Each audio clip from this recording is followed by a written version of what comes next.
Welcome one, welcome all to Pit Road Productions once more for the Almeida Racing League, the first endurance round of Season 6. We've got a single race coming up for you all today, and it's certainly going to be an interesting one.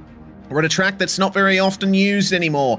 Phoenix Raceway 2008 road course. There's going to be some very nice details around here that I'm looking forward to bringing to you all here on Pit Road Productions and on Swelio Almeida's channel as well. Of course, I'm not the only one in the commentary box. I'm not even the one producing. My name is Reese Gardner, and Daniel Zippy Salmon is the one beside me and responsible for the stream that you are laying your eyes on at this very moment. I'm very interested to see how this round's going to go, Zippy. A bit of new territory for the Almeida Racing League at a course that, honestly, I can't even remember the last time I saw this place. Yeah, it definitely doesn't pop up too often here in the schedule, and certainly I have a feeling as to why not. It's actually a really, really fun course, and if I remember rightly, I think I actually remember watching videos of Denny Stripling, actually a real world racer as well, doing laps in a spec racer Ford around here. So certainly, you know, I love it when you get the real cars at the real track, ladies and gentlemen. Just really adds to that. But certainly, Reese, I do know that you're a bit more familiar with this. But before we get into this track, or at least the anomalies, I guess you could say, with this track, let's have a look at indeed of where we've been and where we're going. Yeah, Season 6 started all the way back in Old 25. Watkins Glen round 1, then Barber Motorsports Park for round 2. We're here at Phoenix for round 3. Montreal next week with Aragon and Oschersleben to round out the first half of the season at the end of January. Moving through to February, Catalunya will play host to the second endurance round of the season. Then we go to the Chicago Street Circuit, Alton Park and Imola before we round out the season at Lebanon. Nice variety of tracks for this season, and it's certainly going to test the driver's abilities, as will this format for tonight. An hour of practice has already elapsed. The drivers are currently in their 15 minutes of open qualifying. There will be a single heat of 15 minutes before a 40-minute feature that will likely require a pit stop. There is no fast repair, and there's a fixed setup, so every driver is working with the same machinery, and they'll have to do their darndest to find their way around this labyrinthine combined road and oval course. Yeah, it definitely is one of the more unusual tracks recently. It's got to say, I'm enjoying the variety, don't get me wrong. It is not on the Princess Approved track list, ladies and gentlemen. Before anybody starts to make that kind of assumption, it's not in that category. But certainly, I have had the pleasure of driving before. I think I actually drove it in the Skippy. I gotta say, that's a car that's often underestimated as well. That could be a good one for the students. Certainly, low power, very limited aero, and very limited top speed. But I gotta say, Reese, I know you want to do a little bit of a walk around on this track. By all means, pick a driver, sir. We'll get you on board if you like. All right, let's see who's about to start a lap. You know what? Cairo Enns is just entering the oval again. We do like to showcase Cairo from time to time, so hopefully he'll be able to take us on a nice ride around this circuit. Now, this is Phoenix Raceway as it was in 2008. This track technically doesn't exist anymore. The track was reprofiled in 2011, and the start-finish line is at a completely different place. You blend into turn 1 for the road course. It's a kink that takes you past the pit exit there, and you just keep turning left. It's impossible to find the apex here. Every time I've driven this circuit, I always miss it, but that cone does provide a little bit of context. You stay flat out through turn 5 here, and then turn 6, a little tap of the brakes. Cairo just maintaining his rotation there into turn 7. Another one of these never-ending corners that blends right into turn 8 here, and then you spat out onto a little straight with a minor diversion. That's turn 9 right there, a sort of flat-out chicane, if you will. Then turn 10, the hairpin. The bumps here are quite substantial, especially coming back onto the oval.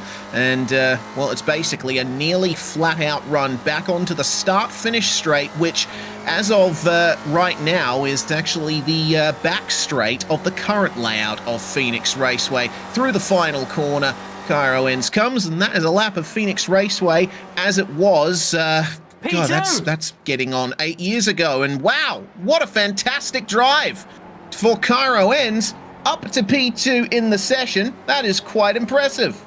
Oh, I'd say that as Jose Gustavo has just gone, or Ian Joyner, one of these guys. I'm going to say it's probably Ian Joyner at this point, has just gone and slingshot himself to the front of the pack. But I've got to say, he's currently leading the M class in terms of qualifying position. But you know what, Reed, that does bring on a good point. We should maybe take a look here at some of the points. And ladies and gentlemen, we've got more points for you this week. And let's start out with the overall Academy totals. Oh, here we go. So, with all the splits combined, Charles Krasic is the one on top. Darren Sharples and Brian Jabelski, that's a driver that I am familiar with. Rounding out your top three, Mason Kuhn is the top driver from Split 1, who is currently in the standings there in P4 overall. Ian Kwan rounding out the top 5 in the overall standings. We go to the Split 1 Premier standings, and Mason is of course on top by quite some margin there. Rupesh Pineni is going to have to find some miracle here to close that points gap, but he's under a lot of pressure from Adrian Hopp and Ian Joyner, not to mention Zoltan Zomator, who is well within the margin to try and make some spanners thrown to the works in that top 5. In the club class, Felipe Bulls is the one on top. Cairo ends P2, with Tyler Harker, Valdas Vansavicius and Kemal Kasim rounding out the top 5 there. Looks like our points leaders have got a bit of an early getaway here, this being only the 3rd round of the season, but we have 11 rounds total over the course of the season, Zippy. Those standings could look completely different by the time we end the season. Oh, absolutely. And certainly we've actually got a couple of new drivers snuck in as well. I did see one of them a minute ago. It's this gentleman here who's just got out of the car, Kevin Lau. Can't say I've seen him before, and I wasn't quite sure I put him in the right class initially, but certainly after going P2 overall, ladies and gentlemen, I'm feeling pretty confident he would indeed be Premier class in the top slip right now. Looks like Cairo Ends has just gone purple in the sector as well. We're going to have to see if he gets a little bit quicker. And what I can tell you is on the side of that car, that's CCE, that's Canadian Cutting Edge. That's actually his dad, ladies and gentlemen, Jake Ends, who is pretty much without a fail always in the Pit Road Productions chat, so we'd like to give him a shout out as well. But if you wondered what that was, it's actually to do with knives, ladies and gentlemen. So certainly I didn't know there was a whole avenue about knives, ladies and gentlemen, but good to know. Certainly, you know, had a little bit of an eye-opener there. But one thing I have just noticed, ladies and gentlemen, he is back and in form, ladies and gentlemen. Thomas Nieminen, our favourite Finland driver, has indeed not just taken it to P1 in class, but P1 overall. As I say that, Rupesh Pineni stakes it away. Yeah, it looks like every time we try to give a driver their dues, the success gets stolen from them immediately. That's a great lap by Rupesh Pineni. 103.2 is the fastest time, and that is a 100th of a second quicker than what Rupesh was able to manage in practice. Felipe Pulls was the quickest driver in practice on a 103.1, but we haven't seen anyone jump into that particular margin yet in qualifying. Still got 6 minutes on clock, plenty of time to get some extra pace on for these laps. This being a Roval circuit, you do have a great slipstreaming opportunity when you get onto the oval section, but the big challenge is staying close enough through this infield. No elevation change to speak of. It's completely flat, this infield section, but it's incredibly technical, and I think some good curb usage is going to be the secret to a good lap here. Yeah, certainly. I'm going to trust your word on that even more than mine, Reece. And actually, if any word I was going to trust, it'd probably be one of the head coaches here at the Almeida Racing Academy. That's going to be Kane Halliburton, ladies and gentlemen. He's the guy who, well, ladies and gentlemen, he's 8,049 I rate. And if he says that's a better line, I'm going to 100% agree with that, man. Indeed, it looks like we've got Connor Bell present today as well. But certainly, I think all of the things that I find that with maybe the best education, at least from my perspective here, that the students are going to get is I think trying to figure out where you are geographically on the track. Like, as we let's go on board here with Felipe Pauls, is as you was describing earlier, it's such a wide track. Like, how do you try and figure out the position and find the apex here? There's the cone, that definitely helps, but I have a feeling this is going to be a really good training opportunity for these guys. And certainly we do have a couple of people here in Swelio's chat saying Almeida has his own racing league.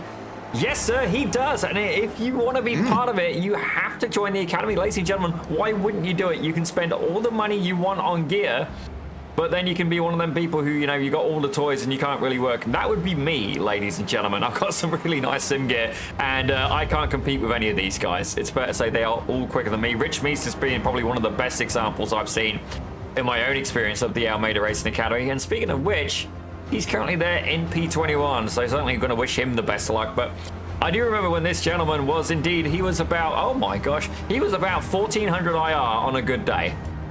I've actually got a bit of a shock. Reese, he's now 3217 I rating. He has been a busy boy indeed. Yeah, he's more than doubled his I rating from the last time you checked. That's quite the significant improvement for Rich Meesters, and that is one of the things that the Academy can benefit you in.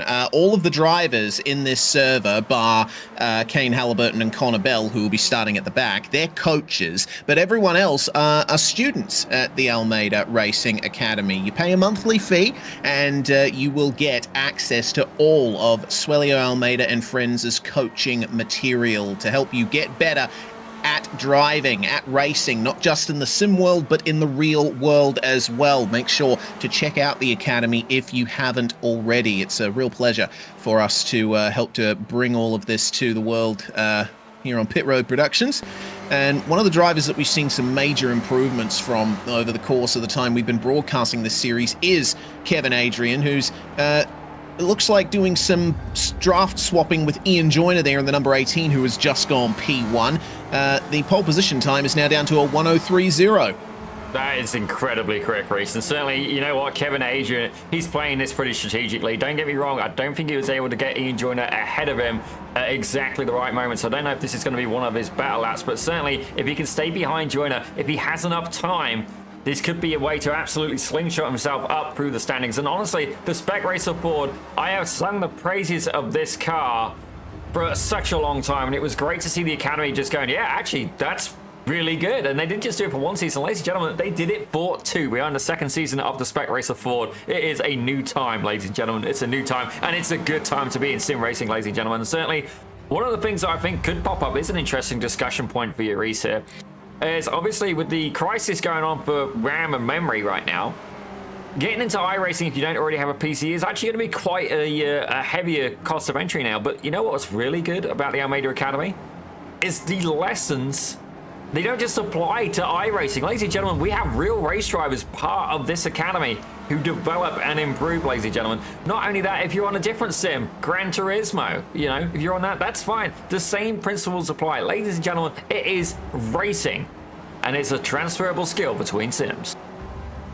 Yeah, absolutely is. There's, you know, there's you could have you could fill an entire library with all of the forum arguments over the years of which sim has the better physics, but the fact of the matter is the same driving principles still apply across every sim. You know, there are those subtle differences between them. You know, we're all well familiar with that, but as you said, it is a transferable skill, and you know, I think any driver who engages with the Academy material will be able to make some big improvements in their driving, no matter what sim is their favorite.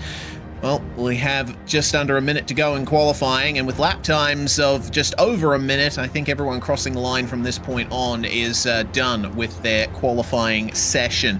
Still waiting to see any improvements from anyone in the last few seconds, just half a minute remaining. Seeing a green sector from Carlos Facania. It's good to see the Brazilian back. We missed him for a round or two. Up to P21. Nice improvement there for car number 181. Just getting his final lap in time. And Rich Meesters making an improvement of one position, switches places with Stephen Saunders for position number 23.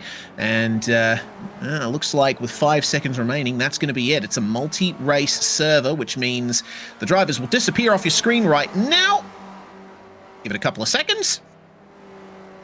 Hang on a minute. Well, hang on a minute.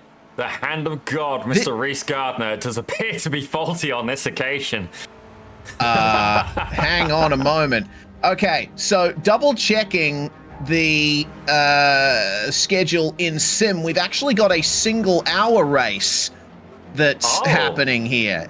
It's not a 15-minute sprint followed by a 40-minute feature. It is a single 1-hour race, and so that means drivers can finish their laps after the timer runs out. Yeah, this could be interesting, ladies and gentlemen. Certainly we're going to see an interesting dynamic here in a 1-hour race. Definitely a little bit of a surprise for this broadcast, but you know what? That is okay, ladies and gentlemen. That just gives me more time to have a little bit of a cup of tea while I work away here in the booth. But I got to say, thinking about the 1-hour race, certainly when you get the 15 and the 40, you do get almost a second chance at redemption, ladies and gentlemen. Certainly a few drivers very much would be looking to capitalize on that. Myself, yeah, I would very much be okay with that too, but 1 hour, there is no forgiveness, ladies and gentlemen. I do have to wonder if they do have that one fast repair available, but certainly they're going to have to think about this, you know, really, really smart, because obviously you got to think about these cars. They're not going to last the hour, I don't think, on the fuel they've got. They do usually get a pit stop, so are we going to see some drivers fighting out for the lead, or are we going to see some interesting variations here in pit strategy? But ladies and gentlemen, we're going to be here for the ride. You are watching Pit Road Productions, and indeed, Swelly Almeida's channel. Yeah, you are indeed. I think there's going to be a lot of potential for fuel saving, actually, considering the long, flat-out oval section and the gentle run into turn one. We might be seeing a lot of lifting and coasting, but we have to see which order the drivers are starting in first before we think about any of that.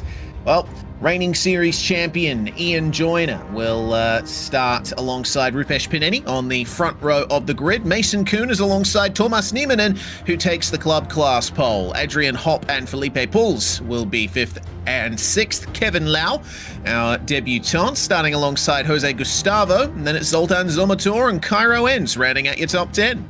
As we have a look there at P11, that's going to be Philip Marvin alongside Michael Hooper. Heading back to 13th, we got Bas van der Lee with Philip Falcon alongside him 14th. Tyler Harker, the most Harlequin paint we've seen here on Pit Road Productions. He's there in 15th with Kevin Adrian. You saw him on camera just a few moments ago. The Canadian legend himself. He's there in 16th with Dominic Sayu, his return Almeida Academy top split, ladies and gentlemen. He's there in 17th with Tuca Valcaseo in 18th, Anthony Gori 19th, and then Carlton Howard closing out your top 20.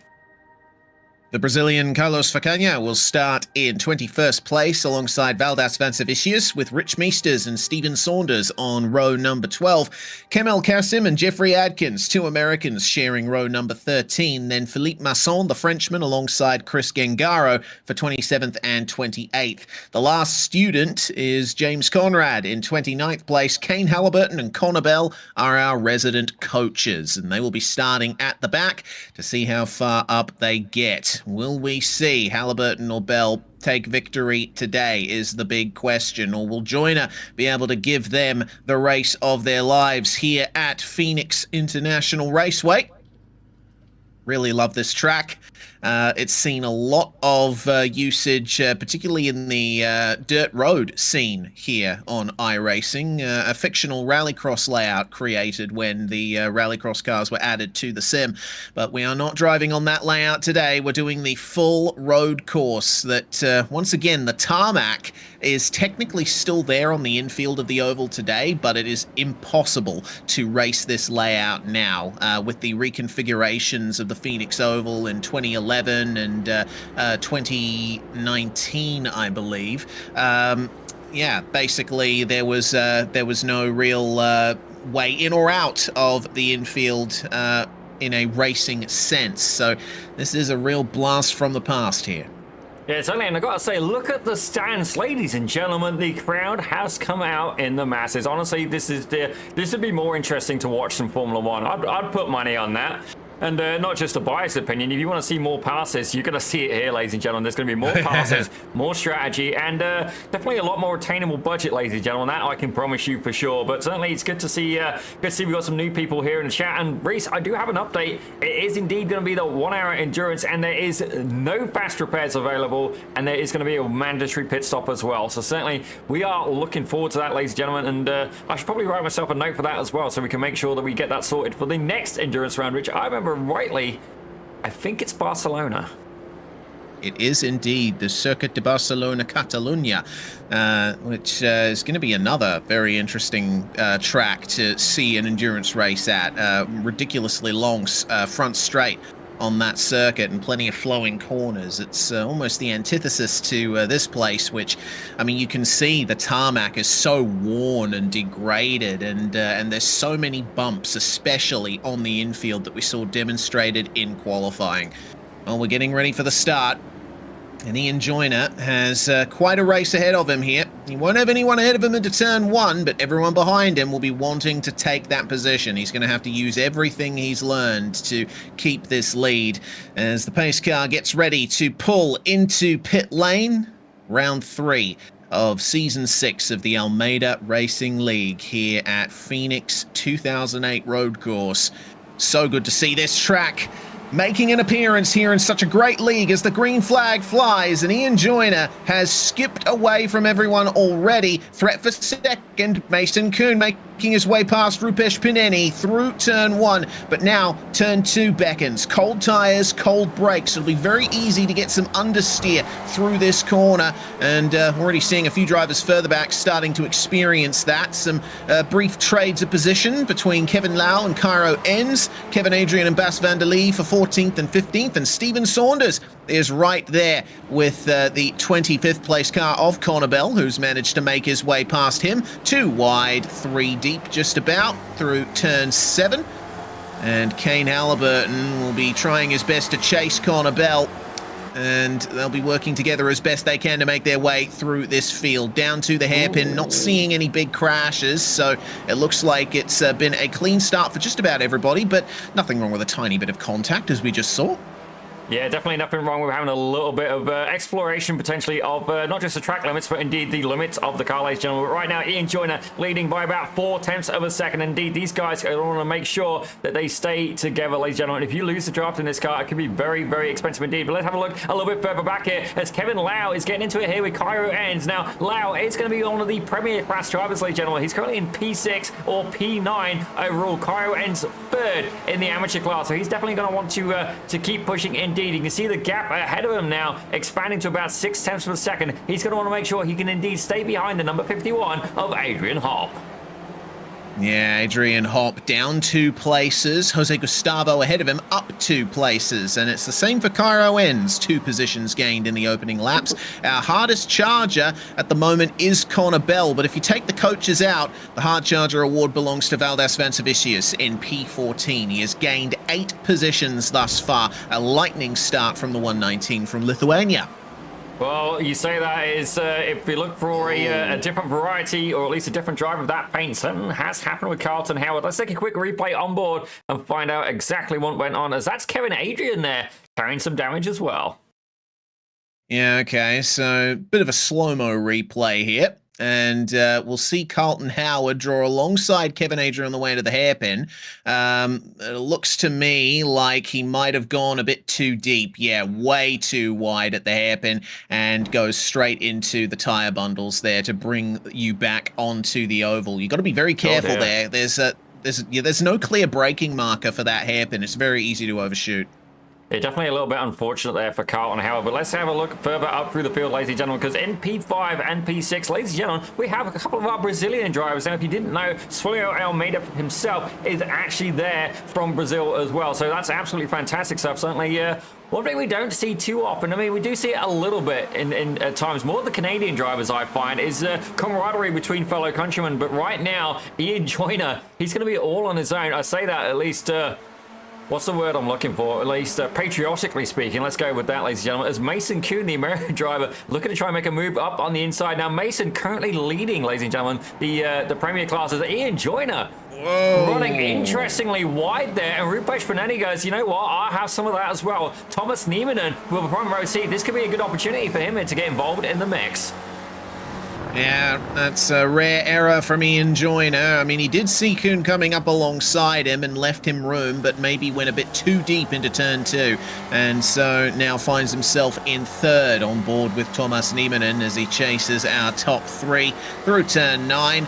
And having a tiny little look, you see where they're getting on the brakes. I think this is a track where you drive more by feel than at just about any other circuit on the calendar, because, you know, I've driven at just about every circuit that this calendar features, and they all have clear braking markers for all their corners, except for this place.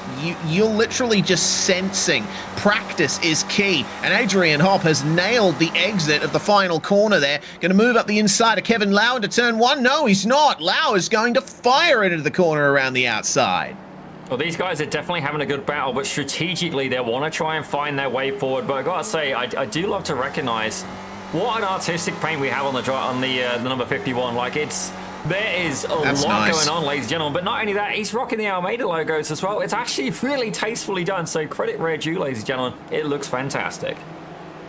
Yeah, we got some really good liveries that are appearing in this league now. It used to be that, oh dear, looks like some server issues potentially. We have seen in previous seasons, back when they were running a sort of teams format in this league, that pretty much everyone was running the default Almeida schemes in different colors. But in the last couple of seasons, we've seen a lot of fantastic designs coming out on these cars. It took us a couple of rounds to see Cairo Enz's livery in full force, but I'm very happy that we can see it on the broadcast now. Jose Gustavo, meanwhile, fighting hard with Felipe Puls. As we can see, not much camaraderie between these two Brazilians, and the Canadian of Cairo Enz is right behind them. Look at that! That CCE is spec mapped, it looks like. That's quite impressive. Oh, not only that, he's got the Pit Road Productions logo on the front bumper, ladies and gentlemen. Indeed, a lot of these cars actually rocking Pit Road Productions logos, for which I thank you very much indeed. But ladies and gentlemen, absolutely fantastic stuff. Yeah, absolutely. Here we go then. Felipe Puls versus Jose Gustavo. We will need to see how it works out between these two. They're not afraid to get their elbows out, and it's lost them both a bit of time. There's a bit more of a gap now to Niemanen and everyone else ahead of him in the top 4.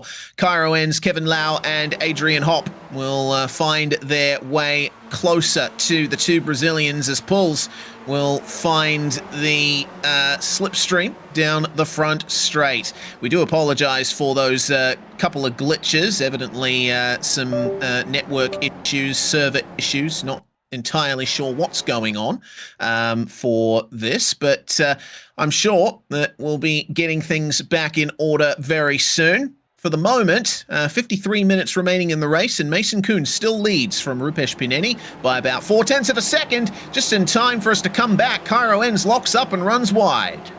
Yeah, definitely a little bit unfortunate there for Cairo Enz. Thankfully able to keep the car on the track. It does look like he's got a little bit of damage, though, on the left front of that car. Indeed he has. And in a 1-hour endurance race, that is absolutely the worst thing possible. He's going to be compromised, not just for fuel, but for outright speed, ladies and gentlemen. Now Adrian Hopp here is going to get an opportunity to make a pass.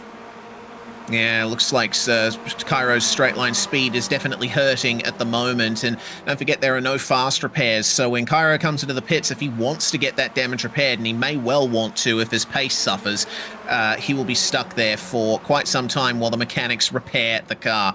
So we'll see what he can do to stay in the slipstream of Kevin Lau, see if he can keep Adrian Hopp behind him. It's nose to tail for all three of these drivers through turn 2, but looks like Kevin Lau is making some great gains under acceleration. Yeah, and certainly if he can catch up to the back of Felipe Puls, he's just about out of the draft range. And indeed, this is a battle, ladies and gentlemen, for P1 all the way down to P6. And certainly if Kevin Lau can catch up to that, we're going to get an even bigger battle indeed, ladies and gentlemen, because all the way back to P12 is that lead pack, ladies and gentlemen. Certainly, there's only one gap that was about a second, and even then, Kevin Lau's just managed to pull in about 0.2 of a second on that, indeed. So this could get even closer still. All right, well, it looks to me like now we have almost the entirety of the top 12 covered by less than a second between each car, but Kevin Lau is trying his best to bring the gap to Felipe Puls back down, and it looks like Cairo Enz isn't going to be giving him too much trouble there. Back to Kevin Adrian. Last time we saw him, he had gathered some damage, and it looks like he's trying his best to find his way a little bit further forward. He's in 18th at the moment. Domenico Sayu is the driver behind, and it looks like they're on their own at the moment. Got about 5.8 seconds or so to the next two cars ahead, which happen to be our coaches. coaches, Halliburton and Bell. Yeah, certainly good luck catching up to the Almeida Academy coaches, but certainly these two guys, if they can work together, that could be the only way to move forward. But the situation that Kevin Adrian is in right now, where he's got such heavy damage on the front, it's going to lower his fuel efficiency, it's going to lower his speed, but realistically, he needs to make sure he can get far enough into the race that he can indeed make the pit and try and do a single stop. Otherwise, doesn't matter how he looks at it, he's going to be a two-stop strategy. Certainly a little bit unfortunate there, but can he nurse it and show his... Oh dear. Okay, well, that's going to require some nursing now. He was wide through the hairpin, got on the power, and the rear end of the car just wasn't cooperating. So that's going to be Meesters, Valkyasuo, Kasim, Masson, and Saunders finding their way past Kevin Adrian as a result. But looks like we'll be seeing Philip Falcon as well join the party here. Another very nice livery here. Got a bit of a synthwave vibe to it, but he's not going to be worrying about how his car looks here. He's going to be worrying about where to place it, and it looks like Kevin Adrian has blocked off his approach into turn 2 there. Philip Falcon probably doing the smart thing and just backing off. It's, I think, a wise decision at this stage of the race. We still have a very long way to go. Yeah, certainly do. It's about 50 minutes left to go, ladies and gentlemen, in this 1-hour endurance round. Going to be an absolute belter. Right now, though, Colin Howard, the only driver who's showing us a lap down. James Conrad, I do not believe, took to the start. Certainly correct me if I'm wrong. But if we have a quick look here, back at the lead pack, ladies and gentlemen, Mason Kuhn is leading that. The 5,134 I-rating driver currently has a 25.63 right behind him. Fair play to Rupesh Panani. He is surrounded by 5K plus, 4K plus drivers, and despite that, is currently riding in P2 overall. Yeah, it's been a consistent drive from Rupesh so far. He's managed to keep Ian Joyner behind, but I get the feeling that Joyner's just biding his time here. He is obviously the fastest driver of them all, having started on pole position, but in a race like this, probably a better idea to have a couple of cars in front of you just to slipstream off to sort of judge your pace a little bit better and be able to make moves later on. Felipe Puls and Jose Gustavo have managed to catch up to these guys. They are joined by Niemanen and Kevin Lau. This entire train of cars stretches all the way back to Michael Hooper in P12. Absolutely fantastic stuff, and he is just about holding on to the draft as well, ladies and gentlemen. Certainly, I'm loving the fact we have the it's not multi-car class racing, ladies and gentlemen, multi-class within like your own skill set, ladies and gentlemen. Certainly, that does. I mean, it makes it up for the majority. It's pretty balanced, ladies and gentlemen. Certainly, a couple of these AM drivers. Certainly, Felipe Puls there. He's P5 overall. Thomas Niemanen, P6 overall. Cairo ends P8 overall. It just goes to show that these students have indeed been developing from the qualifying sessions at the very start of the season. Yeah, for sure. It's always good to see a nice balance between Premier and Club or Pro and Club, whatever you call them in various leagues. Looks like I'm starting to have some issues of my own, which is certainly not ideal.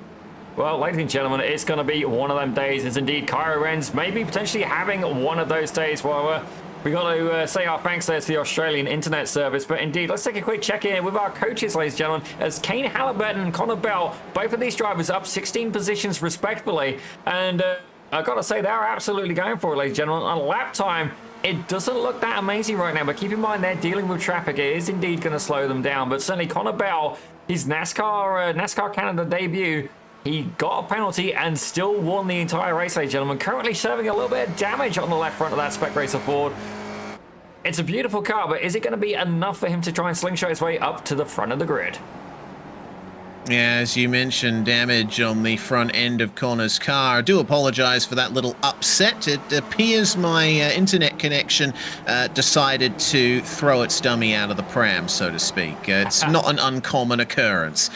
Kevin Lau, meanwhile, seems to have something going on behind him here. Cairo Enns trying to keep Adrian Hop behind. On board with Lau, and it looks like Enns is going to go for it at the hairpin, and Hop's going to try and follow him through here, but Lau on the outside, going to go for the over-under on Enns, but it looks like Adrian Hop is going to be the main beneficiary of all of this. He just gained 2 for 1, and Tyler Harker's going to try and follow him.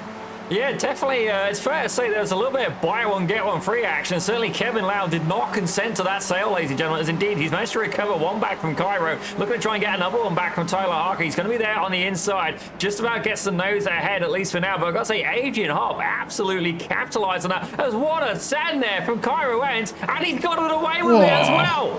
What a move.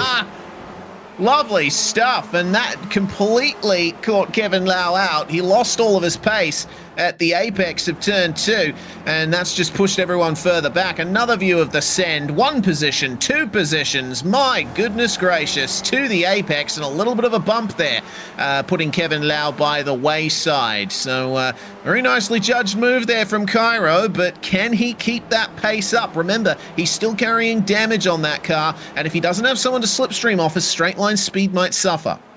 Yeah, I gotta be honest, like, he definitely got it ahead, parked it on the apex, but you know what, that was the best move I've seen so far of the race, and indeed, I'm happy for the guy. Like, this is why I do this stuff, ladies and gentlemen. I enjoy good racing. Indeed, I got a feeling we're about to get a little bit more here. Thomas Neiman is going to be in the back of this pack. You can see the 2 Brazilian drivers fighting ahead of him. Moves to make a move on the inside of the number 15. That's Dominic Gustavo. Is he going to be able to make it pay off? Indeed, he has, as he makes his way around turn 1. You can see right behind, Adrian Hop starts to think about it as well. Wow. Okay. Well, that's the second time we've seen an incredible move at turn 2, and you know, we're only about a quarter of the way into this race. I think we're going to be seeing a lot more of those. This is fantastic racing. Let's do more races at this circuit. It's a fantastic layout. I think one of the most underrated circuits on iRacing for my money. Well, certainly, if it's going to deliver racing action like this, I'm very much here for it, ladies and gentlemen. As indeed, Mason Kuhn is still leading this pack. And I got to say, I have a feeling that's going to bite him in the long run, ladies and gentlemen. He is breaking a nice punch of fire through the circuit for the drivers behind him of Rupesh Panani, Ian Joyner, and indeed, Felipe Paul's just about holding onto that draft as well. Indeed, currently the top 12 are all under a second of each other, ladies and gentlemen. But here's the punchline. 4.7 seconds back is Kane Halliburton, and indeed 1.4 seconds back from him is Connor Bell. How long do you reckon it's going to take for these guys to make it to the front of the pack? Well, let's compare lap times. So Bell and Halliburton both ran mid-103s. They were able to make their way past the second half of the field pretty quickly because most of the drivers down the order are running like high 103s to mid-104s, as I've just noticed Domenico Sayu has fallen down the order. I think something's happened to him. Meanwhile, everyone ahead of Halliburton and Bell, they're running times that are pretty consistent with the coaches. Their job is going to be a lot harder from here on out. They're only gaining about a 10th or so a lap at best. Yeah, certainly. I have a feeling if Kane Halliburton can find a car to slipstream onto, that could be some very, very good news indeed. But it looks like something happened to Chris Gangario as well. I wonder if this had something to do with Dominic Sayu as well. So over the curbs. Does he collect too much of the curb? Oh, yeah. Looks like he does. That looked like a very lazy spin there.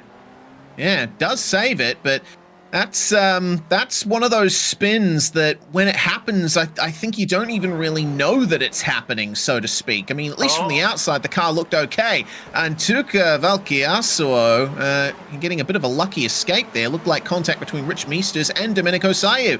That's the reason why we saw Domenico running down the order.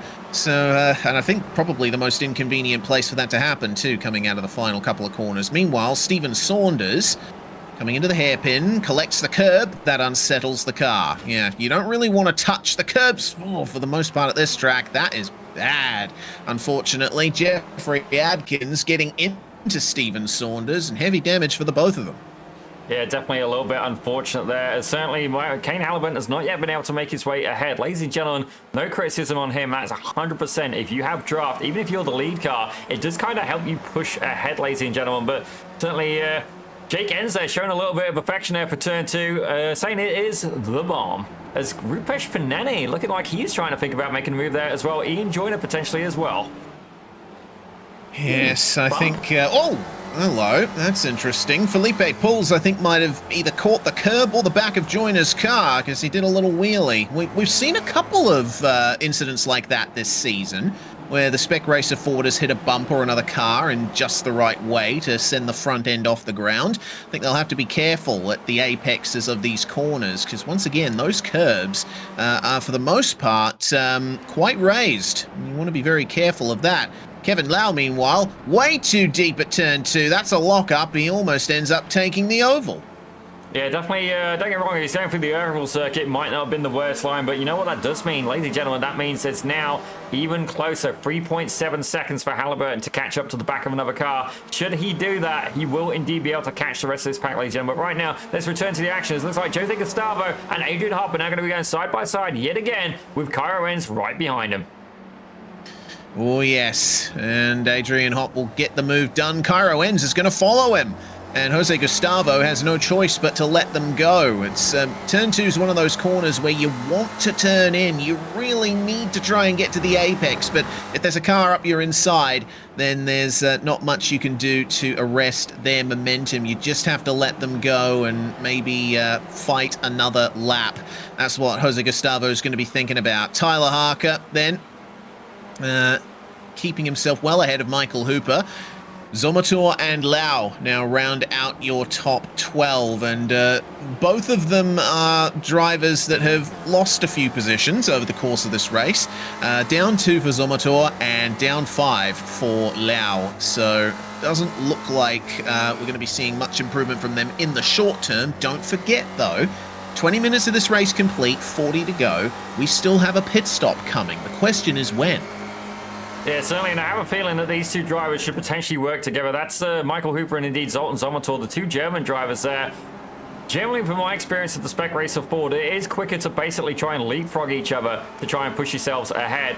Bump drafting does kind of work, certainly. If Sammy Hendricks was here, he would definitely be doing that, and to which case we would salute him, ladies and gentlemen. We do love a good bump draft, but currently the gap there to the back of that lead pack is about 1.2 seconds ahead. Kevin Lau, we know, has got more pace under the hood of that car, but can he go and capitalize on that with these two drivers ahead to try and catch up to the lead pack? Currently being tailed by Tyler Harker. Yeah, Harker has gained 6 positions over the course of the race so far. Late apex for the hairpin. That'll give him a nice launch and help him stay in the slipstream of the number 15 of Jose Gustavo. Cairo Enns just ahead. Those two are going to start fighting here coming into turns 1 and 2, I reckon. And Harker would do well to place himself in a spot where he can take advantage. He might be a bit too far behind, though, to make any real use of it. So Gustavo moving past Enns into turn 1. Very aggressive entry there for Harker. And he draws a little bit closer, but nothing doing for the moment. I think it's all just a waiting game until you can do that move. Oh, dear. Enns almost stopped at the apex of turn 2. I'm not sure what happened there. Yeah, let's take a quick replay of that and see exactly what just went on. Yeah, so the pass made for Jose Gustavo was nice and clean. There was nothing wrong with that. Cairo Enns then trying to focus on getting back online and be able to stay in touch with the number 15. And then into turn 2, he tries to come back on him, and unfortunately, he was a little bit of a passenger at that point. The Spec Racer Ford, quite the oversteery car, as you are well aware, Zippy. Yeah, it definitely has its moments. Indeed, looks like something happened to Michael Hooper as well. He's now fallen back here. He was up there in P8, P9 with Zoltan Zomotor. But ladies and gentlemen, look out. It's a resident Almeida Academy house robot. Indeed, Kane Halliburton is going to be back in the mix. Oh, he is. His last couple of laps have been, wow. I mean, it just goes to show the kind of racing that we've seen for those positions just outside the top 10. 104.6, 105.7, 106.9 for Lau, Cooper, and Harker. Kane Halliburton, 103.2. That's nearly 2 seconds gained at least on Hooper. So, my goodness, it looks like Halliburton's only just getting started here. Yep, no, I've got a feeling we're about to see a couple of position changes, ladies and gentlemen, and it's going to involve the number 12 car moving forward. That beautiful gold-plated Spec Racer Ford. Ladies and gentlemen, it's purely cosmetic. It is not actually gold-plated, but certainly you see a little bit of a lock-up there from Kevin Lau, and that's an easy move there for Kane Halliburton. As I say that, Lau is going to be right behind the Almeida Academy coach, and look at the background as well. Connor Bell has managed to gain 4 tenths per second in the melee that is happening ahead of him. Could we see potentially both coaches make their way up towards the front of the pack here? There's still a long way to go, but ladies and gentlemen, with 35 minutes, a lot still to happen. Yes, indeed. Still haven't seen anyone come into the pits for a scheduled stop, or for the mandatory stop, so to speak. Half a move there from Kane Halliburton, but Tyler Harker will stay ahead. I do see Chris Gengaro has made his way into pit lane, but I'm not sure if that's for damage. We'll have to wait and see what his stop time ultimately is. The car looks all right, actually, so this might be the first of our mandatory pit stops being taken. Back to Halliburton, though, and, well, he's looking at last position in the top 10. Tyler Harker a little bit wider out of turn 8, which does give him a slightly better run down the short straight to the hairpin, but Halliburton he's going to have a bit of a freebie there. Harker a little bit loose through the hairpin. Yeah, certainly it was getting asked by Jay Kenzie, you know, are the tyres going to be able to last that long? And I'm going to say, yeah, they should do. Certainly my experience with Spec Racer Ford, generally you can get an air out the tyres pretty comfortably. Don't get me wrong, you will start to feel them wear off a little bit near the end, but these drivers are pushing much harder than certainly I can. Indeed, Connor Bell now involved in this pack as well. Michael Hooper just ahead by about 0.3 per second. He's been waiting for the draft. Another driver getting into the mix here as well is Bas van der Lee with Valdis van Servicius. Yeah, Valdas still one of the most gainful students on the circuit here today. 7 positions up still, which is quite the impressive run. We'll have to wait and see what he can do to hold off Van der Lee, because Bas is trying his best to regain the 3 positions that he's lost so far in this race. Kevin Adrian, meanwhile, slightly different real-world camera angle for him that you see in the bottom right corner. Initially, it was placed right behind his wheel, and we were almost staring up his nostrils, but now we get a more conventional view of the Canadian as he muscles his way around this infield. The damaged car ahead of him is going to cause maybe a little drama. That's Philip Falcon ahead, who's been struggling a bit for pace and consistency in this round. Carlos Facania up ahead, so is Tuka Valkiasuo and Rich Meesters leading the way here. A proper draft train for everyone from 18th on back.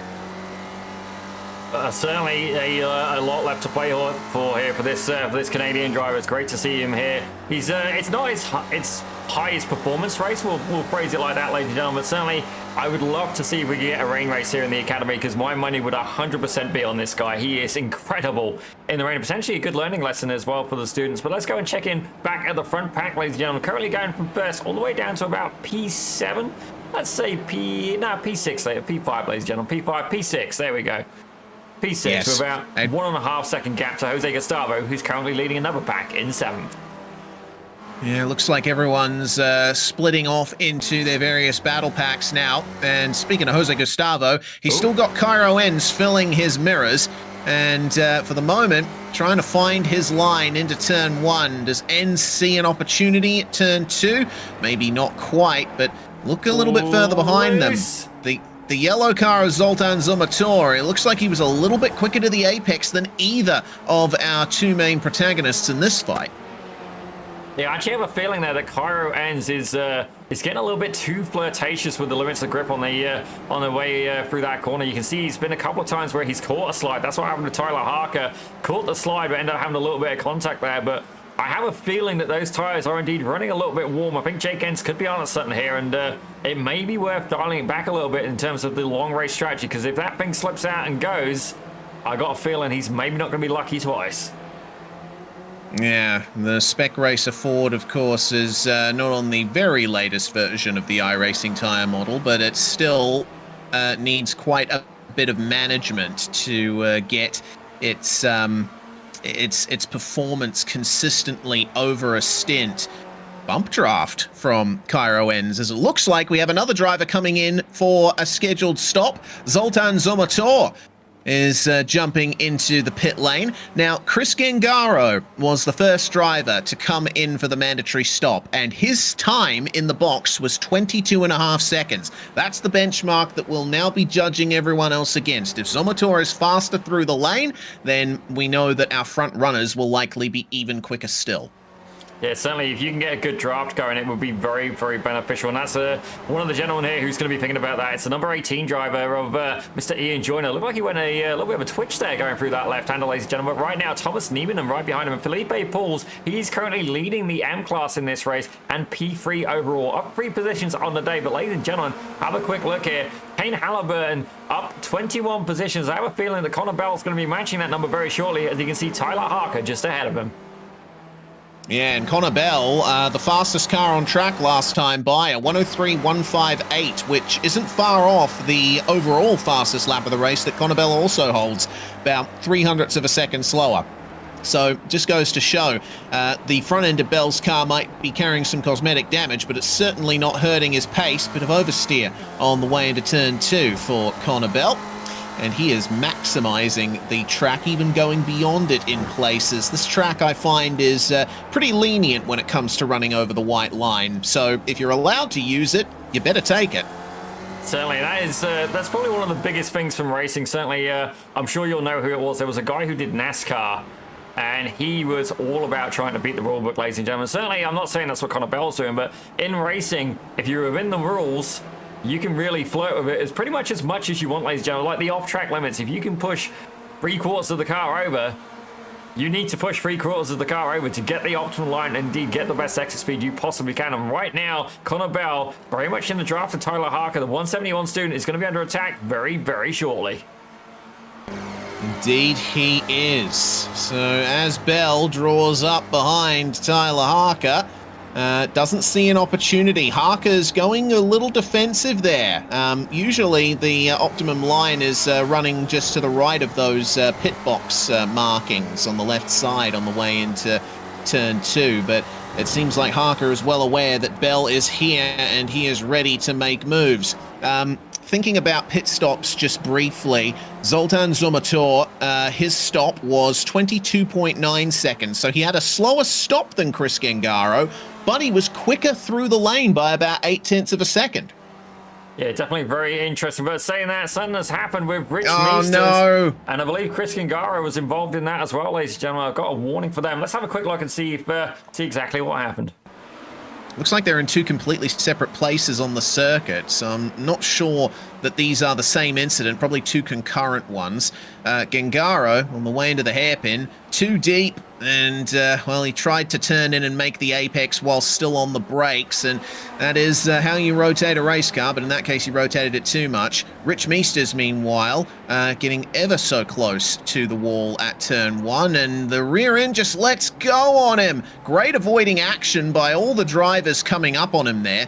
Broadside in the middle of the racetrack, a dangerous position to be in, but I think everyone handled that pretty well. I got to say, that was an absolutely fantastic demonstration of evasive maneuvers there. But let's have a quick look here, back with the lead back, ladies and gentlemen, as indeed Mason Kuhn is still leading it, ladies and gentlemen. While that is fantastic for him, I've got a feeling he's going to be paying for that down pit road. Yeah, certainly. He will be using more fuel than the drivers behind him, who have the benefit of just lifting and coasting a little bit and running maybe a little bit off full throttle in the slipstream. That may not necessarily change the amount of fuel you need to take to get to the end, but it will mean likely that Mason Kuhn will have to take his mandatory pit stop a lap or so earlier than everyone else. And I think in a pack like this, you know, I mean, we are technically driving a road course, but I think it's still an oval racing mindset. You stay in the pack, and your pit stop strategy is defined by that as well. You want to be able to pit with people so that you have the slipstream when you come out of the pits. Otherwise, you're just going to bleed lap time. Absolutely. Not only that, you're going to bleed fuel as well. But let's have a look a bit further back, ladies and gentlemen. As indeed, we've still got this battle going on. Kane Halliburton made his way up 22 positions so far, ladies and gentlemen. Connor Bell only a couple of cars behind him. He's got Cairo Enns in his sights as well. Now, actually, the Cairo Enns did just get a pass on Jose Gustavo shortly ago, to which case Gustavo answered back indeed. But right now, Enns very much under pressure here from the Almeida Academy coach. All right, Cairo Enns now bookended by our coaches here, as slow on the apron and coming into the lane is Felipe Pauls, who was running second place at one point. Mason Kuhn coming in just ahead of him, and Jose Gustavo jumping in behind. So we're starting to see the first big moves into the pits from drivers at the front. Yeah, certainly this could get very, very interesting indeed. Ladies and gentlemen, buy one, get one. It's the two academy coaches here present, ladies and gentlemen, both Kane Halliburton and Connor Bell, with Cairo Ends right behind him. Now, this is an absolutely fantastic opportunity here for Cairo. He has literally got the Golden Gate right ahead of him, ladies and gentlemen, and I don't mean San Francisco. I mean the outright pace here of Connor Bell and Halliburton. We can stay in the draft of these guys. This could help him catch up to the rest of the pack. Adrian Hopp about 2 seconds up the road. Yes, indeed. It's been very interesting to see Cairo Ends' journey. We first encountered him in the Almeida Academy, and he's made appearances in other leagues we broadcast on Pit Road Productions as well. And it's been a difficult road, a long one for him, but he has made some market improvements, which is great to see, and that's another great opportunity for him. That's pit entry demonstrated by Adrian Hopp. You really have to get off the throttle early to even get into pit lane, otherwise you're just understeering on the flat apron of the circuit. There's not much banking to oval 3 and 4 here, but there's enough to make a difference. Yeah, certainly I have a feeling we're going to be seeing a couple of drivers there pick up black flags for speeding in pit, or indeed they just overshoot completely and end up hitting the pit wall. But right now, Cairo Ends, he's working very, very hard, ladies and gentlemen, trying to catch up to these academy coaches. So now formation flying once again from Kane Halliburton and Connor Bell. Still two of the fastest cars on the circuit as more pit stops happen. Adrian Hopp, Kevin Lau, Philip Marvin, Philip Falcon, Domenico Sayu, Philippe Masson also jumping into the pit lane on this particular lap. And it looks like the pit stop times are pretty consistent amongst everyone. They're running about 21.5 to 23 seconds in length. And of course that will, oh man, that's pit exit being demonstrated by Hopp there. You exit right onto the racing line on the entry into turn 2. Yeah, the drivers are going to have to be very careful of that going forward, I'm sure. Well, certainly you say that. Adrian Hopp, for some reason, ladies and gentlemen, he was about 5 seconds slower in the pit box, so I'm not quite sure what he had done through there. Maybe he had a little bit of touch up on that beautiful paintwork, ladies and gentlemen, but that could have been an absolutely monumental cost for him, as indeed the academy coaches have made their way down pit road as well. A matching set as well. Lovely stuff. It looks like Tyler Harker came in with them. So now we'll see Connor Bell here just wait a few more seconds and he'll be away. Halliburton with a much quicker stop. In fact, the quickest stop we've seen so far, 20.8 seconds that Kane Halliburton managed to get there in pit lane. Connor Bell 22.2, Tyler Harker 22.4. Halliburton has either pulled a strategy masterclass or he's going to run out of fuel. Both would be entertaining, ladies and gentlemen, to say the very least. As Tuka Vakaseo, he's made his way down pit road as well. It's going to be interesting as well to look at the pit strategy as Rupesh Pranelli makes his way down pit road. Slowing all the way down to 48 kilometers per hour is the pit speed limit here. I'm not too sure what that is in miles per hour, but it's probably in the mid-20s. We'll be seeing Ian Joyner and Thomas Niemanen join him in there soon. There's only 6 cars out there left to visit pit lane. It's our top 3, and Carlos Facania, Kevin Adrian, and Kemal Kassim in 8th, 9th, and 10th. Now, the question is, Joyner, Niemanen, and Enns, they're evidently content to go an extra lap. That's what Carlos Facania has managed to do there. Looks like potentially a little bit more to come from these front runners. Does this extra time spent out on track benefit them, though, is the question. Joyner has no one ahead of him to slipstream off. Yeah, certainly Joyner did spend a little bit of time there leading that race, but not as much as Mason Koenig. I'm interested to see how his strategy works out in the long game, but well, honestly, maybe we have to ask Connor this, indeed, if he pops in a bit later, or maybe Kane, even one of the academy coaches. But certainly, the more I tend to watch these endurance races, the more I tend to see that the undercut seems to be beneficial as Thomas Niemanen and Cairo Ends bring it down pit road. Now, let's keep an eye as well on the front of that car. Maybe we can get a couple of little tweaks done to the front of that to maybe give him a little bit of performance back as well. Yeah, that will cost him a bit of time in pit lane, though, so it's a difficult situation that Cairo and anyone else with his level of damage in the field has to deal with here.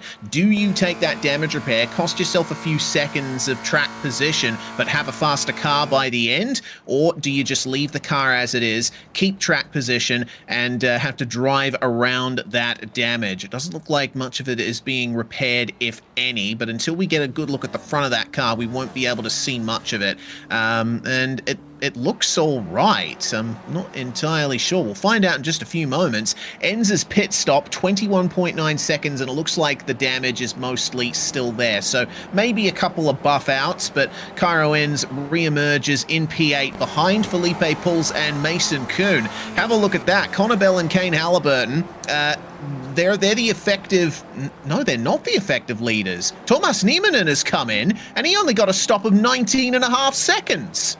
Well, certainly Niemanen has been spending a lot of time in the exhaust fumes of the other drivers, and fair play to him. It looks like it's going to pay off. The AM-class leader, ladies and gentlemen, is pretty much the outright leader right now. But saying that, he's got 2.7 seconds behind him to Kane Halliburton. He's got to hold that gap off for 22 minutes, ladies and gentlemen. He is going to be working very, very hard. Now, don't get me wrong. If Halliburton, if Rupesh Pineni, and indeed Connor Bell keep scrapping, it could slow them away from the race leader. But right now, Ian Joyner currently with that privilege, ladies and gentlemen, as he's still yet to make his way down pit road. Yeah, now, I understand why Joyner's doing this. He did a lot of fuel saving early on in the race when he fell behind from the lead, and he's taking advantage now with a couple of laps having a lighter car than anybody else, but he is tapping the brakes. He is getting the car slowed down on the apron. Time for the pit stop then. Ian Joyner, the last car to take the mandatory pit stop in this race. Now, the pit lane delta is around about the gap that Joyner has to Kane Halliburton. I think Niemanen is going to retake the lead from here, but can Ian Joyner stay in the podium positions? We're going to go on board here with Thomas Niemanen and see if he can indeed pull that off. Don't get me wrong, Kane Halliburton, 2.6, 2.5 seconds behind. He is coming, ladies and gentlemen, and certainly it's going to be a very challenging scenario if he wants to hold on. All right, well, here comes Niemanen out of the final corner. Joyner's pit stop, starting to reach that magic 20-second mark. Joyner's pit stop 19. is insanely quick. 19 seconds, and he's going to come out ahead. But Niemanen, hard on the brakes, is going to erase that gap almost immediately. The race is on. Well, I've got to say, that was an absolutely beautiful strategic play there by the driver of the number 18 car. Absolutely lovely stuff. But is it going to be enough here? Thomas Niemanen about 0.8 of a second behind. And if he can catch up to the back of Joyner, they may be able, between them, hold off the likes of Kane Halliburton and indeed Connor Bell. These two academy coaches going to have to work hard. And not only that, defend from the students behind them. Rupesh Pineni, Mason Kuhn, and Felipe Pulls are all going to want a piece of that action. Cairo Ends, he's not quite there with the pack. He's about 1.2 seconds behind. He needs these guys to fight if he wants to stand a chance of catching up. Okay, we have a very intriguing last 19 minutes of this race starting right now. Mason Kuhn, meanwhile, has made his way back past Rupesh Pineni, and so our Split 1 championship leader gets back into P5. But have a look at Connor Bell and Kane Halliburton. They are working together like a well-oiled machine. Check that out. Ladies and gentlemen, a little bit of a wink, wink, nudge, nudge there as Connor Bell gives his comrade a little bit of encouragement trying to find their way forward. But let's have a quick look here at replay. Something happened with all sorts of drivers here. I think there's 5 drivers involved, Steve Saunders being one of them. Yeah, and Rupesh Pineni is falling down the order as well. We might have to go to him after this. Steve Saunders then, looks like coming up to the hairpin. Is this another incident that we've seen a few times before? It is. He just missed the braking point and went super wide. That's the line that you take on the outlap in qualifying to get the speed down the front straight, but it doesn't do you much good in the race. Zomotor, it looks like almost doing the same thing. Well, it looks like a little bit of a network issue again there, but it seems that he ran a bit too deep and got into the wall ever so briefly. As for Pineni, we're going to see now. Oh, 3 wide contact into turn 1, and my God, that's ridiculous damage for Rupesh Pineni. Speared off the track there. He was caught in the middle of all of that, Zippy. That's just a shame. Yeah, definitely a little bit unfortunate for him there. Certainly 3 wide is brave, especially going through turn 1. As you see, Connor Bell getting a little bit of an overspeed there. Don't get me wrong, it's working, ladies and gentlemen. They are starting to catch up to Niemanen. I'm not sure what happened. About a second lap out, Niemanen dropped back heavily there from Ian Joyner by about another 7/10 of a second. And that means he has lost the draft. He's going to be a sitting duck to the 2 drivers right behind him, the 12 and the 37 of Kane Halliburton and Connor Bell. Yeah, and these two are still faster than Ian Joyner as well, but only by a couple of tenths of a second. So It could be intriguing to see if they can make some moves on our current race leader, but they are making moves on second place at the moment. It seems Nieminen has been unable to really carry the pace that he was able to earlier without the slipstream. Nieminen's fastest lap was way earlier on in the race, a 103.3. He's running about half a second slower than that at the moment. So, this is going to be a difficult situation for Nieminen. Across the line, 103.6s for both Joyner and Nieminen. That's an improvement, but 103.4s for Halliburton and Bell. Well, ladies and gentlemen, the Academy coach is putting in lap time similar to radio station frequencies, and right now it's fair to say I'm liking the tunes that they're playing, as indeed they have made their way up, not one, not two, but 27 positions apiece there, as indeed they are trying to make a leap towards the outright win. Ladies and gentlemen, Ian Joyner is going to have to work hard at the end, but Nieminen will be first on the blocks, ladies and gentlemen. He's currently holding on to second place. Not only that, he is leading the AM class, ladies and gentlemen. His next serious competition, Felipe Pauls, who's back there in P5, but about 3 seconds overall behind. Yeah, and Pauls has a bit of drama behind to deal with as well. Mason Kuhn and Cairo Enns both looking to move their way up. Cairo Enns was actually the fastest car on track last lap, set a 103.352. That is stonking pace in the slipstream of the Split 1 championship leader up ahead. And you see the focus on Cairo Enns' face here. He is looking for big positions. Halliburton and Bell, meanwhile, have just made the move on Thomas Nieminen. Looks like that happened down at turn 2, and we just see them in the distance ahead. Yeah, let's take a quick look here at the replay of that. Certainly my apologies there, but I'm sure we're going to see even more moves from these drivers. Let's take a quick peek and see what happened. So slipstream, Nieminen trying the defensive line on the inside, but it actually looks like he let the coaches go. Probably a tactical decision there from Nieminen. He knows that they're faster than him, and maybe they can assist him in catching up to Joyner. Well, there is another potential reason he's let him by, ladies and gentlemen. That could indeed be because he's got a little bit of a shortage of fuel going on. Don't get me wrong, Nieminen was incredibly quick through the pits, and certainly when they do go and calculate the fuel, it will calculate as if you've been in the draft. So all of a sudden, if you come out and you don't have that, you could find you're coming up short really quickly. This is true. This is true. Very good point. So Nieminen might be making a throw towards fuel saving here. Connor Bell and Kane Halliburton, though, are working together so well that they're still able to make some gains on him, at least on the way down the front stretch. But Nieminen is able to stay with them on the infield, evidently. The gap for the lead now down to 2.3 seconds and slowly dropping, but maybe a bit too slowly for Halliburton and Bell's preferences here. It looks like Halliburton was actually slower than Joyner on that lap. Connor Bell was obviously quicker, but he had the benefit of the slipstream.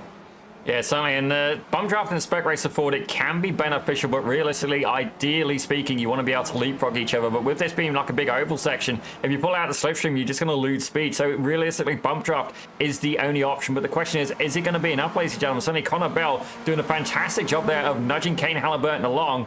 But are they going to be able to catch him? Certainly, look, he's right under the... Already, he's right behind. And there you go. Contact, ladies and gentlemen. That's one.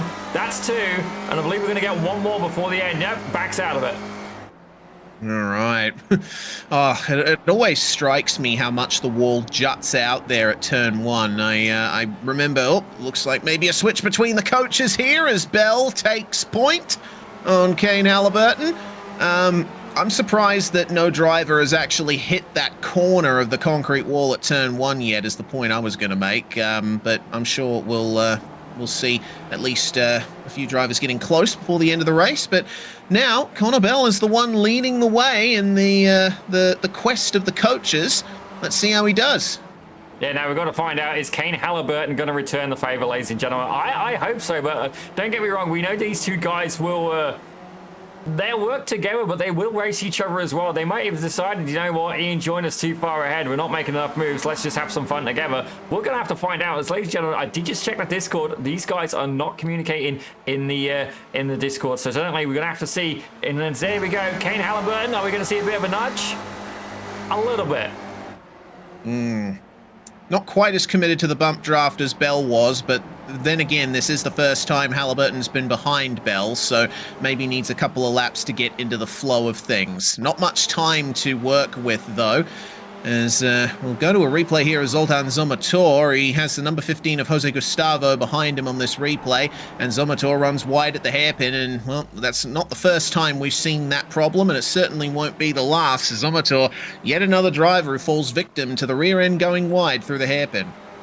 Yeah, certainly. It's definitely easily done, ladies and gentlemen. You start loading up a corner of the car, and I think when I was doing my lapping license, actually, it was described to me as if you've only got $1 to spend on grip. Well, don't get me wrong, if it's $1, you really shouldn't be in a car racing. But, you know, you can only proportion that in so many places. If all of a sudden you're going around a left-hander, you're going to really load up that right front. And then all of a sudden the rest of it becomes a lot less. And you load it up too much, around it goes, ladies and gentlemen. Let's take a little bit of a look here further back here as Mason Kuhn now applying a bit more pressure to Felipe Pauls. And he goes for the move into turn 1, gets on the brakes just to rotate the rear and get on a straight trajectory for the entry to turn 2. Nice move from the 79. Felipe Pauls didn't really have any response to that. Not that any response would have been useful anyway. And looks like Cairo Enns is going to get right onto the back of him from here. Pauls still has chances to make his way back past Kuhn, though. Still 10 minutes remaining. Yeah, definitely, and having a good look at that camera angle as well. Cairo Enns did definitely get a little bit of damage repair. That front clamshell is looking a little bit tidier there, so that could be beneficial. But realistically, Mason Kuhn is not his target in the lead of that pack. The big driver he wants to be is going to be Felipe Pauls. These guys are battling it out there in the Split 1 Club Championship. Absolutely. This is a very interesting sequence. Remember that Felipe Pauls is the leader on 204 points there. Cairo Enns on 185 points. And considering that they are fighting for sort of mid-top 10 positions, it doesn't look like there's going to be much of a swing either way, depending on who finishes ahead. But if Felipe Pauls crashes, then Cairo Enns is going to have a great advantage. By the same token, if Enns crashes, he's going to completely lose touch with Pauls and probably fall outside the top 2. Yeah, certainly if you have a crash when you're racing this close, it could be absolutely detrimental, as indeed Rupesh Paneni has learned that the hard way, ladies and gentlemen. Certainly free wide. It's a possible move, but a little bit of a high risk one, and certainly he did indeed pay the price. He's now back all the way down to P30, and I believe still in the pits, ladies and gentlemen, if not disconnected at this point.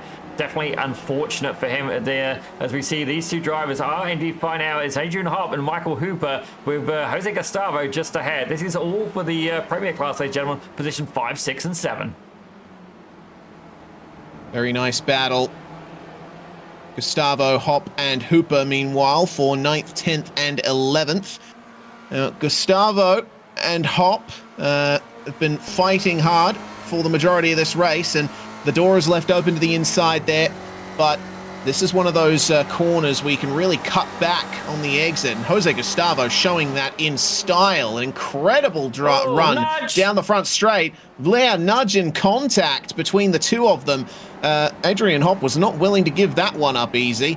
Michael Hooper is probably licking his lips here, because now this is a chance for him to take a position versus his countryman, but on the wrong line through turn 3. He'll have to wait for another opportunity. Yeah, I think what happened there is that was one of the lessons you learn at the academy, ladies and gentlemen, is that you can try and compromise the line for your opponent. You don't have to move out of the way. You can literally pin them towards the wall, ladies and gentlemen. They want to make the corner. They're going to have to back out of it. Certainly, that's what you're going to hope for, some good, clean racing, ladies and gentlemen. But indeed, that was a good demonstration there by Adrian Hopp. But let's go and move in a little bit further up here, as Kane Halliburton and Connor Bell are actually catching up there to the back of Ian Joyner. Slowly but surely, ladies and gentlemen. They've got about 8 minutes left to do it. And then not only that, they've got to try and find their way past the driver, the number 18. Yeah, and it looks like the gap is, again, not coming down particularly quickly, as it looks like a little bit of a wide line there for Connor Bell through turn 2 from that rear view camera. Joyner's pace is incredibly consistent, and, you know, consistency is what landed him the championship win last season in these very cars. So he has quite the opportunity to continue that here. 103.5 last lap. Connor Bell and Kane Halliburton running 0.2 quicker, but the gap, again, only sits at 1.8 seconds. They are not far away from getting the slipstream, though, and Thomas Nieminen is still within a second of the both of them, so he might be able to follow them here.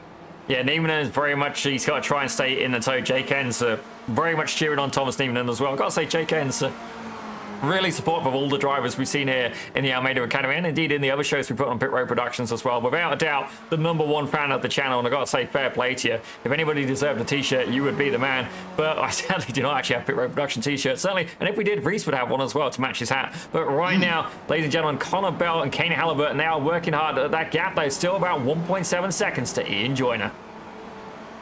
Yeah, they're just chipping away at that gap, aren't they? Still 6 minutes and 45 seconds remaining in the race here, and we got to remember also it is a timed race, so there's a chance they might go another lap depending on when they cross the line. Some lapped traffic, though, is going to make things a bit interesting. Carlton Howard up ahead of our coaches here, and Joyner is about to come into close position with Rich Meesters. So I've got to wonder, how's the lap traffic going to affect all this? It might actually benefit Joyner and Niemanen, because now they have some slipstreaming. Yeah, absolutely. There could be a good opportunity here. Just because they're lap traffic does not mean they're slow, and it also does not mean that they're going to get out the way for you either, ladies and gentlemen. Certainly it's up to the faster car to make that pass. But right now, looking at the sector times, it does appear to go either way for each of them. Like, you know, one's quicker in one, one's quicker in the other, then it bounces straight back down, as indeed that is a car very much out the way there for the Sioux Academy coaches. Looks like Rich Meesters let Ian Joyner by halfway down the start-finish straight. And if I was in Joyner's position, I'd be saying, no, I want the slipstream. I've been in that position many times before. But Joyner potentially has another friend in Philip Falcon up ahead.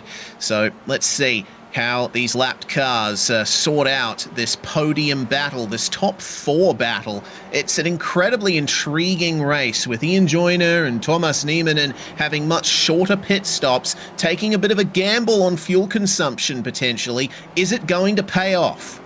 Well, you say that, it looks like we've got a little bit of a scrap happening further back, ladies and gentlemen, as Cairo Ends has managed to find his way past Felipe Pauls. Mason Kuhn there, about 1.1 seconds ahead. It's fair to say he's pretty much cleared this battle, but right now it is going to be between these two. This is for P2 in the AM class standings, ladies and gentlemen, and indeed Felipe Pauls is exactly who Ends wants to beat for that championship advantage, ladies and gentlemen. He's got some catching up to do. Not only that, further back we got a battle happening within the pro class, ladies and gentlemen, between Michael Hooper and Adrian Hopp, with Jose Gustavo getting in the mix as well.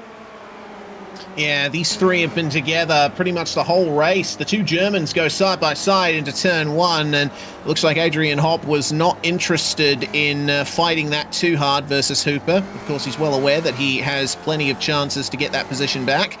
But Gustavo, potentially the outsider in this battle. Need to wait and see what he has planned. That's a very direct line and a lot of curb usage through turn 6. And a very stable line through 7 as well. It looks like more battles happening further back as well. This is just inside the top 20. Carlos Facania got Kimel Kasim up ahead, has the slipstream, but Kasim just a little bit of a fade to the right there, letting Facania know, I am not going to let you by into turn 1. Yeah, certainly these drivers are indeed duking it out pretty hard, and more battles happening throughout. But ladies and gentlemen, it does look like Ian Joyner is going to be under attack. That gap down to about 1.1 seconds. Ladies and gentlemen, Connor Bell is coming, and saying that, Kane Halliburton's dropped back as well. Lap traffic may have been part of the equation. Yeah, it looks like the coaches have now been separated thanks to the lap traffic. They have been unable to stay together, and this could ruin their run here. Philip Falcon jumps right out of the way there for Kane, and we'll see. Actually, is that Falcon? I believe so. It is. Yes, so that looks like it's going to bring Halliburton back in touch with Bell, at least for the moment, but still a bit too much time between them, and now I think they're just going to be driving as hard as they can to catch up to Joyner individually. The gap from Joyner to Bell sits at about 0.8 of a second, with 3 minutes still on the clock. Yeah, certainly Connor Bell's been working hard. He's up 29 positions, and indeed, ladies and gentlemen, if you want to get faster, Connor Bell and Kane Halliburton are the academy coaches. Then not only that, you've got Swelio leading the charge as well. If you want to learn from some drivers, ladies and gentlemen, indeed some great teachers as well, they're not just good drivers, they can teach, ladies and gentlemen. There is a skill set in its own right. Then you need to be part of the academy. Not only that, if you want to race in this league, you got to be part of the academy, ladies and gentlemen. It is going to, they've got to sort it out for this season, ladies and gentlemen, but certainly come next season, why not? Let's get you involved. Indeed, I'd love to see you make top split and indeed make it onto the broadcast. Yeah, it'd be great to see you in one of these cars, depending on if we stay with Spec Racer Ford next season. This league does like to change cars every couple of seasons, but I do hope that we give the Spec Racer Ford a little bit more love before its time is up. We'll have to wait and see on that, though. 2 minutes now remain in the race, and another 10th has been taken out of Ian Joyner's lead. Connor Bell now has the slipstream, but Ian Joyner has the slipstream on Domenico Sayu as well. So there's plenty of potential there. Cairo Enns and Felipe Pools, meanwhile, they just traded spots a couple of times, so they are well involved in a fight at the moment. It would appear that Mason Kuhn has left the both of them behind. Enns going defensive into turn one. Kenful. Oh, they've come together. Oh no! Cairo Enns around at turn one, a dangerous spot. Oh God, okay. That is going to, I think, be the end of Cairo Enns' campaign to stay in touch with Felipe Pools for the lead of the club class. He's fallen back now to P7. He's got Hop, Hooper, Gustavo, Zomator, and Lau all behind him, all together. And Connor Bell is now right on the back of Ian Joyner too. We have to take a look at what happened to Cairo Enns first, though. Defensive and contact in a straight line. Honestly, from that angle, I can't tell much about the incident. Let's try a different angle, Reese. Have a look here. Let's give you your opinion on this one. All right, so Paul. Oh, yeah, okay. So Enns moved to the right there. Felipe Pools, I didn't see change his line, so I think, unfortunately, that might be on Cairo, unfortunately. Meanwhile, Connor Bell has made his way into the lead, and Ian Joyner not fighting it too hard, but crucially, staying in touch. There is a lot of potential here for him to still take the win on the road. It looks like it's going to be the final lap of the race here, with 15 seconds still on the clock. They're still well away from crossing the line. So, does Ian Joyner have anything for Connor Bell in these final moments? Well, it's not only that, he's not just got that, he's got Kane Halliburton right behind him. Don't get me wrong, Kane will be cheering for the Academy coaching team, but don't get me wrong, you know, he's got to make his way past Joyner. That's going to be incredibly difficult. There's lap traffic ahead, ladies and gentlemen. That's Carlos Picano, if I'm not mistaken. Indeed, Connor Bell, Ian Joyner, and Kane Halliburton are all going to want to find their way by as they go straight down the middle, ladies and gentlemen. It is a formation. It's Connor Bell. It's going to be the checker this time around. Can Joyner do it at the end? He's in a slipstream, but I don't think it's going to be enough. He's going for it, ladies and gentlemen. So close, 800ths of a second. I gotta say, he had his work cut out from, but Connor Bell makes it up 30 positions, ladies and gentlemen, and this is why he's an Academy coach. At least one reason. Kane Halliburton, I can't decide if that's a little bit of an elbow barge between the two coaches or a photo opportunity, but regardless, look at that. Absolutely fantastic stuff there. Nothing wrong with a little smooch between bros. Anyway, that's they bookend our podium, do Connor Bell and Kane Halliburton. And man, what a battle that was. And what a run up through the field from our coaches as well. To take nothing away from Ian Joyner and Thomas Niemann, and they really played a close hand with their fuel strategy there, with the length of their pit stops. So I think they really deserve to be finishing up the top there. They took risks that others would not, and it really paid off for them. Yeah, let's try and get another shot here. I'd like to see this from another angle. We're getting a little bit of differing opinions on this one. I'll see if I can go back a little bit further here. Yeah, a little bit more to dissect from this. So this is Pools' angle, and we'll see again. Looks like they were rubbing panels through the oval, which is fine. Rubbing is racing, and none of them really got too much damage from that. Pools squeezing Cairo to the inside, which is a valid move, but I think Cairo maybe was still trying to cover him, maybe not aware that Pools was carrying such momentum in a straight line. Either way, it's that is a difficult incident, and to be clear, I'm not blaming either of the drivers in particular for it, just calling it how I see it. But yeah, that might be one for the debrief, I think. Yeah, I mean, to me, it did look like a bit of a late move, and I think that's what happened, just in my opinion. Don't get me wrong, I'll call it how I see it, ladies and gentlemen. It doesn't matter who you are. And myself, I admit to when I make mistakes, eventually.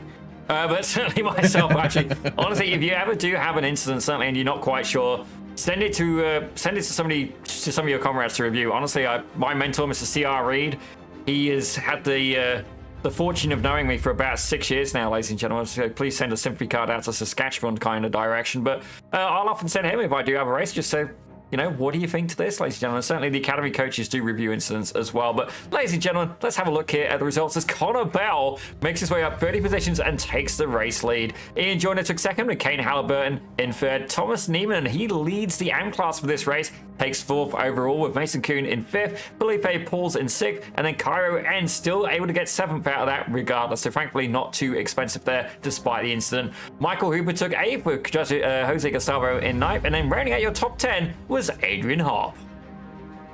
Yes, indeed. Zoltan Zumator, the one of the first of our front runners to actually go into the pits, ends up finishing 11th ahead of Kevin Lau, with Tyler Harker and Valdez Vencevicius behind. Vencevicius, the most profitable of the students tonight, taking 8 positions up from his starting spot.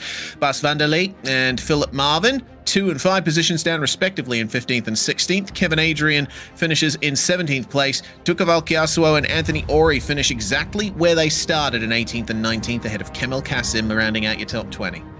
Yeah, look there in 21st was Carlos Picania with Dominic Sayu there in 22nd. Philip Falcon and Rich Meeses, the 2 Canadian drivers side by side there in 23rd and 24th, with Philip Masson in 25th. Chris Gangaro definitely had a little bit of an oversteer here today. He was in 26th with Jeffrey Atkins in 27th. Steve Saunders, one of the more seasoned gentlemen among us today, ladies and gentlemen. He's there in 28th with Carlton Howard in 29th. And then certainly the free wide scenario involving Rupesh Fernani did not work out in his favor as he finished in 30th with the one and only Mr. James Conrad in 31st. And it looks like that is the end of the field there. James Conrad not taking to the start, unfortunately. Hopefully we see him in action next round. But for the moment, we are joined by the winner of the race on the road, our resident coach, Connor Bell, one of 2. And, well, Connor, that was certainly an interesting one. You and Kane were on the attack from the get-go. The first half of the field seemed a little bit easier to catch up to than the second half. Yeah, that was a lot of fun. I caught some damage, front end damage early on. I ran into the back of Kevin Adrian, so my apologies to him there. Yeah, so ran around with a little bit of damage. Ducked into Kane's draft for the first half. That sort of allowed me to keep up. And then the wonderful ARA pit crew did a great job repairing the front end of my car during the pit stop. And yeah, we're able to work together to catch Ian and came home with the win. But that was really great racing today. Certainly was. I was waxing lyrical about the track itself at the top of the show, and I'll put my hand up and say I really hope this track makes appearances in future ARA seasons, because it really produced some great racing here. I think Rovals in general are underrated. What do you think? Yeah, totally agree. Daytona's a good one. Charlotte's a good one. I can't think of a bad Roval. So yeah, Kane said at the start of the week, this was one of his personal favorites, and I must say I'm leaning towards that as well. It was tons of fun, so I would definitely want to do it again. I think I can think of an example of one bad Roval, and that's Kansas Speedway. Check the archives on my YouTube channel, Southpaw Racer, to figure out why. But in any case, Connor, a fantastic drive from you and from Kane to bookend the podium here. And hopefully we're catching you again next round. First endurance round of the season down, and well, we've still got plenty of this season left to go. Thanks for joining us. Yep, thanks, guys. Connor Bell winning the race there. And Zippy, I understand you've had a chance to catch up to Ian Joyner, the star of the students today. Well, I've got to say, Ian, the student may at one point become a master, as you have been a force to be reckoned with. Certainly last year's split one winner, and I believe we actually won the whole thing overall as well. But don't quote me on that. But certainly it was an incredible pit stop, but the quickest of all drivers as well, 19 seconds. I was a little bit worried for fuel at the end for you. Tell us a bit about how you managed to get such a solid result. I think it was really just fuel saving in the first. It's a long race, long stint. Mason took the lead, and yeah, it was pretty steady really for an hour's race. It didn't fly by, but I'm sure there was a lot happening. It's a big field, but relatively stable at the front. Yeah, I thought I was probably in good shape when I saw when Mason pitted, and yeah, and you had a few more laps to go, so it wasn't really any magic in the pits. I just didn't need that much fuel because I think I'd used less in the first part of the race. Well, certainly did have sympathy for you there, joining up against not just one but two academy coaches, and certainly it's been an absolute pleasure to see you have such success. But the endurance format as well, definitely a little bit different there. Tell us, from your personal preference, which kind of layout do you prefer? Do you like the sprints, or do you prefer more the 1 hour endurance? I prefer the sprints, really. Although I think over time I've kind of, I sort of appreciate the art of the endurance racing as well. So the pit parties we did, this track brings people side by side. It's really easy to have accidents. So surviving the full hour intact, there's definitely a lot to that in itself. And then just making the pit stop really work out as well. So it's a kind of a different kind of racing, but ultimately I'd rather do the sprints because you sort of disincentivized to race early on when it's endurance. Well, certainly one of the drivers who was applying a good, healthy amount of pressure to yourself for a good portion of that race. He is one of the academy coaches, ladies and gentlemen, and indeed a force to be reckoned with. Kane Halliburton, ladies and gentlemen, welcome him to the booth. Up 27 positions here. Certainly, you and Connor was working very hard to catch up to the back of Ian Joyner. Tell us a little bit there about the strategy, and indeed, Ian, by all means, chime in a few moments there and tell us exactly how you felt with these two trying to catch up to you. Pretty intense. You've seen both of them. It was fun. It's really good. They'd obviously done a nice job because they started quite a bit further back than me. I thought I was going to hang on there. Got a little bump from Connor, which was unfortunate, and I think that also kind of came about.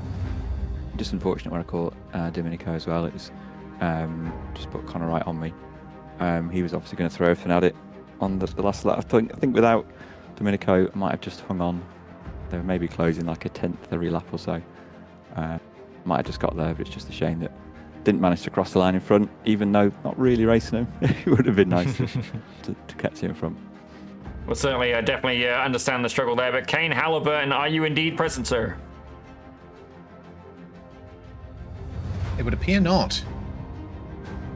Well, I guess on this occasion, we are going to have to save the velvety voice of Kane Halliburton for another endeavor. But ladies and gentlemen, please put your hands together for the second place finisher overall, Mr. Ian Joyner, driver of the number 18, and indeed a former Almeida Academy champion. What a fantastic result, and I've got a feeling we're going to be speaking to you again in a later show.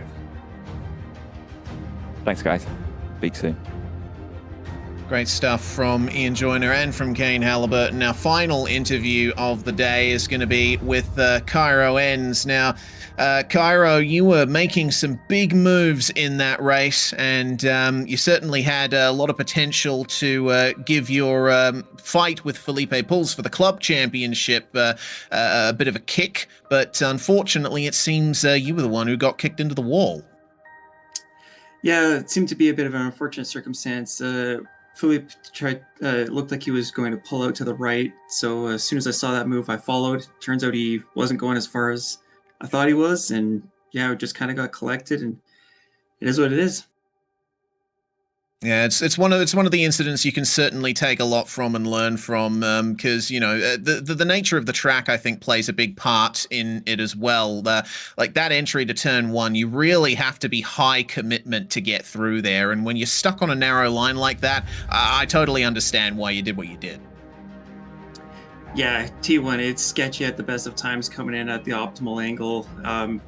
Coming in that narrow, I really wanted to get back to the outside, and I just had to hold on to it as best I could. I actually moved my brake bias a little bit because I knew that it was going to be a bit of an issue, and it still didn't work out, but hey, there's always next time. Yeah, it certainly is. Got to say, very maturely handled, Cairo. I know if I was in that situation, I'd be going off my rocker a bit more than you are right now, but it's a long season. You got plenty of opportunities to make up for that, so congratulations at the very least on still managing to maintain a P7 finish, and hopefully next week goes a bit better for you. Thank you. I'm hoping so too. Excellent stuff. Cairo ends there.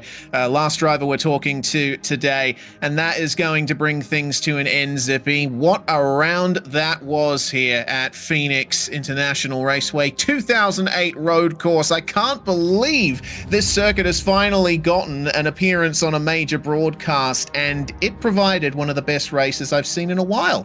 Yeah, definitely the racing was a lot of fun, and certainly it's one of those things where, you know, Oval in itself is one of those things, oh, it looks easy, they're just turning left. Ladies and gentlemen, there is a lot more to it. But when you get road course drivers, indeed road cars, on those scenarios, it can create a kind of unique scenario. Certainly the draft becomes even more influential. I think in some ways, Road America could be potentially a good comparison of just how important the draft is, if anything, even more important with such a couple of long straights there at that venue. But I've got to say, it was some fantastic racing. The moves we saw going into that left-hander at the start were absolutely incredible. It wasn't just a case of get one car, it was a case of get two. Cairo Enns, who we just spoke to, definitely a perfect demonstration of that. It was brave, and it paid off, ladies and gentlemen. Certainly, it was good fun. I did feel for him at the end of there, and I do have a feeling, you know, something to review. It looked like a late move, and, you know, nothing against you, Cairo, on that one. Maybe a learning experience indeed, but it could go either way. But that's why we're not race control, ladies and gentlemen. We do not want to go down that avenue, and we will happily wave the flag and let somebody else do that, indeed. Or